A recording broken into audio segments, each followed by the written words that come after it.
बच्चों, organic chemistry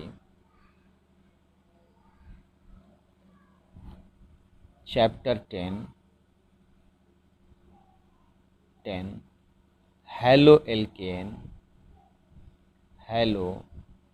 alkene और hello arene जिसे सामान्यतः हम RX और ARX कहते हैं। ARX यहाँ पे R एल्किल समूह और X हैलोजन है और यहाँ पे R एरीन या बेंजीन है और उस पर X हैलोजन लगा हुआ है। हैलोजन बच्चों, हैलोजन सामान्यतः फ्लोरीन, क्लोरीन, ब्रोमीन या आयोडीन, ये चारों जनरली हैलोजेंस कहलाते हैं। ये हैलोजेंस कहलाते हैं और इनको हम कॉमनली X से प्रदर्शित करते हैं। तो X का मतलब है फ्लोरीन भी हो सकता है, क्लोरीन भी हो सकता है, ब्रोमीन भी हो सकता है, आयोडीन भी हो सकता है।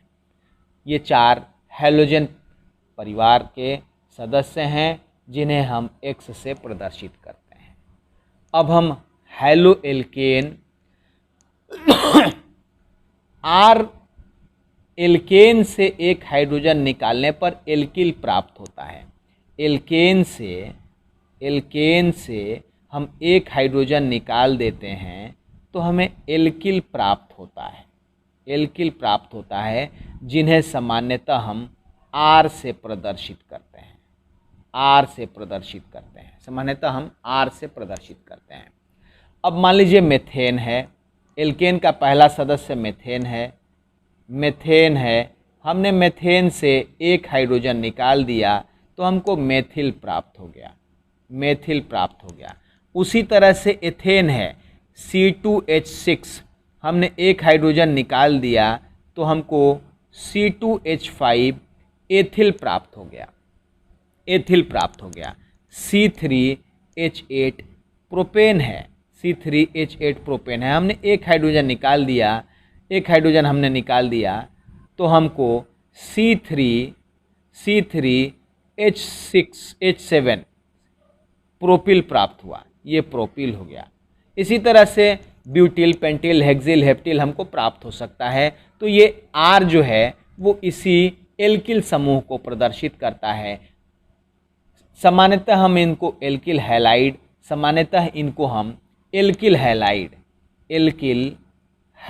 भी कहते हैं और इसको हम एरिल हैलाइड भी कहते हैं। तो ये बच्चों, यही है हेलो एल्केन और हेलो एरीन। अब हम हेलो एल्केन और हेलो एरीन का वर्गीकरण देखते हैं। हेलो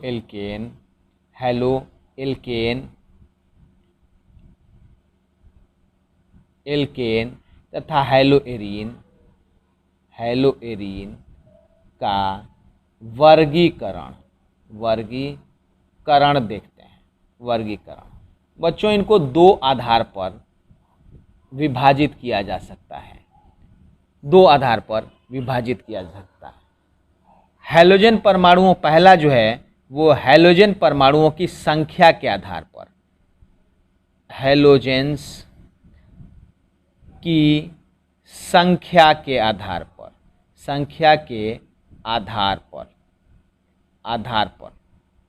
हैलोजन की संख्या के आधार पर हम वर्गीकरण जो पहला करेंगे वो हैलोजन की संख्या के आधार पर, और जो दूसरा लेते हैं वो CX बंध की प्रकृति के आधार पर। CX कार्बन और हैलोजन के बीच में जो बंध है, इस बंध की प्रकृति के आधार पर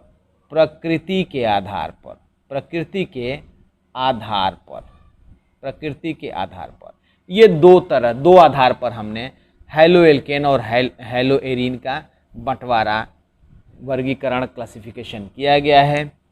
पहले में हम लेते हैं पहला हैलोजन की संख्या के आधार पर। पहला जो हम लेते हैं मोनोहैलो एल्केन, मोनोहैलो एल्केन, मोनोहैलो एल्केन। मोनोहैलो एल्केन माने ऐसा एल्केन, ऐसा कार्बनिक यौगिक जिसमें केवल एक हैलोजन समूह लगा हो, जिसमें केवल एक हैलोजन समूह लगा हो। मोनो के माने एक होता है, यानी ऐसा हैलो एल्केन जिसमें केवल एक हैलोजन समूह लगा हो। हम उदाहरण के लिए ले सकते हैं, ये हो गया हमारा मेथेन, ये हो गया हमारा मेथेन। मेथेन से हम एक हाइड्रोजन निकाल दें और उसकी जगह हम एक X लगा दें तो ये हमारा मोनोहैलो एल्केन का उदाहरण हो जाता है, मोनोहैलो एल्केन का उदाहरण हो जाता है। मोनोहैलो एल्केन जैसे CH3Cl, ये मोनोक्लोरोमेथेन है, मोनोक्लोरोमेथेन है। ऐसा हैलो एल्केन जिसमें केवल एक हैलोजन समूह हो, X की जगह हमने क्लोरो ले लिया है, मोनोक्लोरोमेथेन, मोनोक्लोरोमेथेन का उदाहरण है। अगर Cl की जगह Br लेता तो मोनोब्रोमोमेथेन, या I लेता तो मोनोआइडोमेथेन, या फ्लोरीन लेता तो मोनोफ्लोरोमेथेन कहलाता है। वर्गीकरण में हम मोनोहैलो एल्केन जिसमें एक हैलोजन समूह हो। अब हम दूसरा ले लेते हैं। दूसरा में थोड़े ध्यान देने योग्य बात है, ध्यान देने लायक बात है कि ऐसा डाईहैलो एल्केन, डाईहैलो एल्केन, डाईहैलो एल्केन। सिंपल सी बात है, डाई के माने दो होता है, डाई का अर्थ होता है दो, यानी ऐसा हैलो एल्केन जिसमें दो हैलोजन परमाणु हो, दो हैलोजन परमाणु हो, दो हैलोजन समूह हो। आप ध्यान से देख सकते हैं, दो हैलोजन परमाणु, आप उदाहरण देख सकते हैं, ये CH3C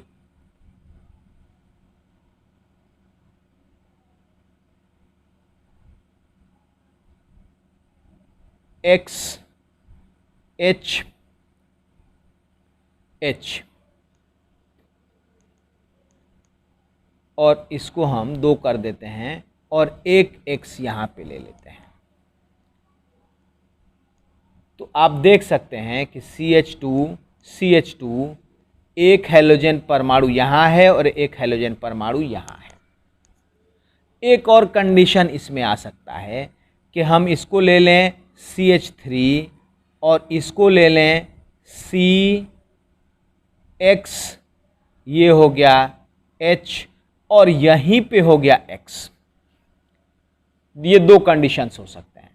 आप देख सकते हैं कि इसमें दो कार्बन पे दो अलग अलग हैलोजन परमाणु हैं, दो अगल बगल कार्बन पे दो हैलोजन परमाणु लगे हुए हैं, और इस केस में एक ही कार्बन पे दोनों हैलोजन लगे हुए हैं, दोनों हैलोजन एक ही कार्बन पे लगे हुए हैं। तो जो दोनों पे दो दो हैलोजन है लेकिन दोनों के जुड़ने का तरीका अलग अलग है।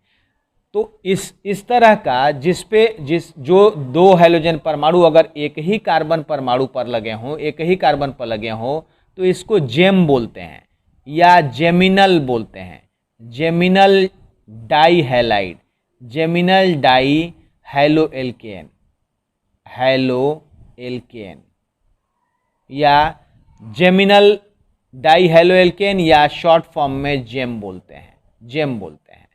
और अगर इस तरह का हैलो एल्केन दिख जाए, डाई हैलो एल्केन, तो इसको विसिनल बोलते हैं या विक बोलते हैं, vicinal, vicinal di halo alkane, vicinal di halo alkane या vic di halo alkane, vic di halo alkane. बिल्कुल एकदम साफ आप समझ सकते हैं कि ये दूसरा तरह का डाई हैलो एल्केन है। इसमें दो ग्रुप आता है, ग्रुप नंबर ए और ये हो गया बी, जेमिनल, विसिनल और जेमिनल, विसिनल और जेमिनल, ये दो तरह के होते हैं। यदि एक ही कार्बन पे हो दो हैलोजन समूह तो जेमिनल कहलाता है, जेम कहलाता है, और दो अलग अलग कार्बन पे हो तो विसिनल कहलाता है। इसी तरह से अगर हम तीसरा लें, तीन हैलोजन समूह अगर किसी कार्बनिक यौगिक में है तो ट्राई हैलो एल्केन कहलाता है, ट्राई हैलो एल्केन कहलाता है, एल्केन कहलाता है। आप उदाहरण देख सकते हैं CH2X CHX CH2X। तो तीन हैलोजन समूह एक कार्बनिक यौगिक में उपस्थित हैं, 3 हैलोजन समूह एक कार्बनिक यौगिक में उपस्थित हैं, तो ये ट्राई हैलो एल्केन कहलाते हैं। यदि किसी कार्बनिक यौगिक में 4 हैलो एल्केन हो तो टेट्रा हैलो एल्केन कहलाएगा। इस तरह से हम पॉली हैलो एल्केन ले सकते हैं। चौथा, पांचवा, पॉली हैलो एल्केन जिसमें कई हैलोजन समूह हों, पॉली हैलो एल्केन जिसमें कई जो है वो हैलो एल्केन उपस्थित हों, पॉली हैलो एल्केन कहलाता है। वर्गीकरण का हैलोजन की संख्या के आधार पर ये पहला वर्गीकरण हुआ हैलो एल्केन और हैलो एरीन का। ठीक इसी तरह से एरीन अगर हम लेना चाहें इसी में, तो मोनो हैलो एरीन की बात अगर हम करें तो ये बेंजीन रिंग है, ये एरीन कहलाता है। इसके 6 कार्बन पे एक हाइड्रोजन लगे हुए हैं। एक हाइड्रोजन आपको पहले से मालूम है, पिछले क्लास में बताया चुका, 6 कार्बन पे एक हाइड्रोजन लगे हुए हैं। हम इनमें से एक हाइड्रोजन निकाल करके अगर हम हैलोजन लगा दें, प्रतिस्थापित कर दें, तो ये मोनो हैलो एरीन कहलाएगा। अगर हम इसी एरीन के हम 2 हाइड्रोजन निकाल करके मान लीजिए इस पे भी हमने हैलोजन लगा दिया, इस पे भी हैलोजन लगा दिया, बाकी सारे हाइड्रोजन अपनी जगह हैं, तो ये डाई हैलो एरीन कहलाएगा क्योंकि 2 हैलोजन समूह इस पे अगल बगल में लगे हुए हैं। ये जो है वो हैलोजनों की संख्या के आधार पर एरीन हुआ। उसी तरह से अगर किसी एरीन में अगर 3 हैलोजन हैं तो वो ट्राई हैलो एरीन कहलाएगा। अगर किसी हैलोजन पे मान लीजिए कोई एरीन है और इसके हर कार्बन पे हैलोजन लगा हुआ है तो पॉली हैलो एरीन कहलाएगा क्योंकि इस पे ज़्यादा जो है वो हैलोजन समूह लगे हुए हैं। अगर 2 हो तो डाई, 3 हो तो ट्राई, 4 हो तो टेट्रा, 5 हो तो पेंटा, 6 हो तो हेक्सा आप कह सकते हैं। अगर ज़्यादा ऑन दी होल कहना हो तो पॉली हैलो एल्केन कहलाते हैं। ये वर्गीकरण का पहला आधार है। हम अब दूसरे पे चलते हैं बच्चों। दूसरा जो वर्गीकरण है हमारा वो CX बंध की प्रकृति पर है। CX के बीच में जो बंध है उसकी प्रकृति पहला हम लेते हैं। जो CX बंध है, ये CX बंध अगर ये बंध sp3 संकरित हो। दूसरा लेते हैं अगर CX बंध sp2 संकरित हो। तीसरा हम लेते हैं अगर CX बंध sp संकरित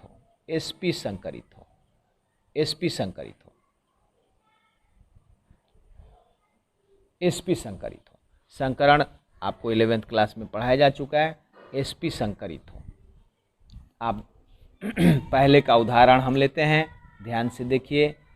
CH3 CHHX ये मोनो हैलो एल्केन का एक उदाहरण है जिसमें हैलोजन जिस कार्बन पे लगा है इसका संकरण sp3 आप देख सकते हैं क्योंकि 1 सिग्मा बंध, 2 सिग्मा बंध, 3 सिग्मा बंध, 4 सिग्मा बंध, यानी 4 सिग्मा बंध को आप बांटें तो sp3 संकरण आता है। एक चीज़ और इसमें ध्यान देने की योग्य बात है कि ये जो है वो मोनो हैलो एल्केन कहलाता है और जिस कार्बन पे हैलोजन जुड़ा हुआ है उससे पीछे एक और कार्बन लगा हुआ है। ये कार्बन का समूह है, इसलिए इसको हम प्राथमिक हैलो एल्केन भी कहते हैं। प्राथमिक या प्राइमरी 1 डिग्री हैलो एल्केन भी कहते हैं। प्राथमिक के माने 1 डिग्री, प्राथमिक के माने primary haloalkane, primary haloalkane 1 degree haloalkane कहलाता है। इसी तरह से एक और उदाहरण देख सकते हैं हम, CH3, हम ये C ले लें, एक H को फिर हम CH3 में बदल देते हैं, एक H यहाँ है और इस पे अगर हैलोजन लगा हो तो ये भी मोनो हैलो एल्केन का उदाहरण है। और इसका कार्बन भी sp3 संकरित है, लेकिन sp3 संकरित है तो ये भी मोनो हैलो एल्केन है, लेकिन जिस कार्बन पे हैलोजन लगा हुआ है उस पे 2 कार्बन उससे जुड़े हुए हैं, इसलिए ये द्वितीयक हैलो एल्केन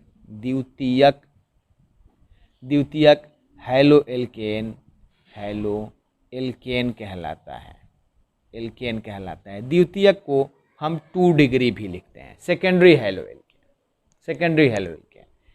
इसी प्रकार अगर हम एक और उदाहरण ले लें, CH3, ये कार्बन है, एक और CH3 हम जोड़ देते हैं, यहाँ हैलोजन जोड़ दें और एक और नीचे CH3 जोड़ देते हैं। अब जिस कार्बन पे हैलोजन लगा हुआ है उसका संकरण अभी भी sp3 है और इस पे 3 अलग अलग कार्बन जुड़े हुए हैं, इसके पीछे 3 अलग अलग कार्बन जुड़े हुए हैं, इसलिए ये तृतीयक हैलो एल्केन तृतीयक हैलो एल्केन कहलाता है। तृतीयक को हम टर्शियरी या 3 डिग्री भी कहते हैं, तृतीयक हैलो एल्केन। देखिए आप, इन तीनों में जो कार्बन परमाणु है जिससे हैलोजन जुड़ा हुआ है सबके सब sp3 संकरित है, इसीलिए हम इसको पहले केसेस में पढ़ते हैं। और उदाहरण आप देख सकते हैं, ज़रा ये देख लीजिए, CH2 डबल बॉन्ड CH2X, इसको अगर हम खोल दें तो CH2 डबल बॉन्ड CHX ये चीज़ आता है। और आप जिस कार्बन पे हैलोजन लगा हुआ है उस कार्बन का अगर संकरण आप देखें तो ये भी sp3 पाया जाता है, sp3 संकरित है। अतः ये भी पहले ही केस में अध्ययन किया जाएगा इसका। और ये इसका जो हमने नाम दिया जाता है वो एलिल हैलो एल्केन कहलाता है। एलाइलिक बोल सकते हैं आप, एलाइलिक हैलो एल्केन कहलाता है, एलाइलिक हैलो एल्केन ये इस ग्रुप को पूरा ध्यान से आप देख सकते हैं, एलाइलिक हैलो एल्केन कहलाता है। तो ये हैलो एल्केन। एक और आप देख सकते हैं, एरीन के लिए देख सकते हैं आप, ये एरीन है, ये बेंजीन रिंग हम ले सकते हैं, ये बेंजीन रिंग 1 2 3, ये हो गया CH2 और ये हो गया X। जिस कार्बन पे ये हैलोजन लगा हुआ है ये अगेन sp3 संकरित है, इसलिए इसको पहले ही केस में स्टडी किया जाता है। और इसको बोलते हैं benzylic haloalkane, benzylic hello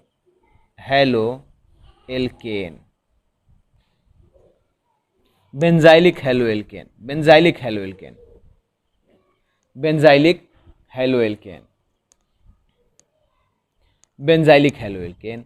तो ये sp3 संकरण जो कार्बन CX बंध की प्रकृति है sp3 संकरित है, इसके ये तमाम उदाहरण दिए हुए हैं, आप एक एक उदाहरण को देख सकते हैं। जो दूसरा केस, इसमें दूसरा जो वर्गीकरण का जो हमने आधार लिया है उसमें आपको दो उदाहरण दे रहे हैं। ये CH2 डबल बॉन्ड CH आप देख सकते हैं CH2 डबल बॉन्ड CHX। ये अगर इस कार्बन का संकरण देखें तो ये sp2 संकरित है, sp2 संकरित है। अगर एक और उदाहरण देखें, ये है, ये बेंजीन रिंग हो गया और इस पे डायरेक्ट हैलोजन लगा हुआ है, डायरेक्ट हैलोजन लगा हुआ है। ये भी कार्बन जो है, ये भी जो कार्बन है वो sp2 संकरित है, इसलिए इन दोनों को हम दूसरे केस में स्टडी करते हैं, दूसरे केस में लेते हैं, दूसरे, क्योंकि ये sp2 संकरित कार्बन से हैलोजन जुड़ा हुआ है। तो ये इनके केस आते हैं। इनका नाम विनाइल दिया हुआ है, विनाइल, और इसका नाम दिया हुआ है एरिल, एरिल। तो ये विनाइल हेलोएल्केन हो गया, ये एरिल हेलोएल्केन हो गया, ये एरिल हेलोएल्केन हो गया, एरिल हेलोएल्केन हो गया। और जो तीसरा केस है sp संकरण का, वो सिंपली कोई भी चेन ले सकते हैं और X, ये जो कार्बन है, ये जो कार्बन है वो sp संकरित होगा। और इस तरह के उदाहरण आपको एल्केनाइल ग्रुप में आता है। बच्चों, ये हेलो एल्केन और हेलो एरीन का क्लासिफिकेशन ख़त्म होता है। आप बिल्कुल आसानी से समझ सकते हैं। ये आपकी किताब में जो है वो अलग अलग दिया हुआ है, हमने आपको असेंबल कर दिया, आपके लिए आसानी होगी, आप आसानी से समझ सकते हैं। इसके बाद जो हमारा अगला वीडियो होगा वो हेलो एल्केन और हेलो एरीन के निर्माण पर होगा। Thank you.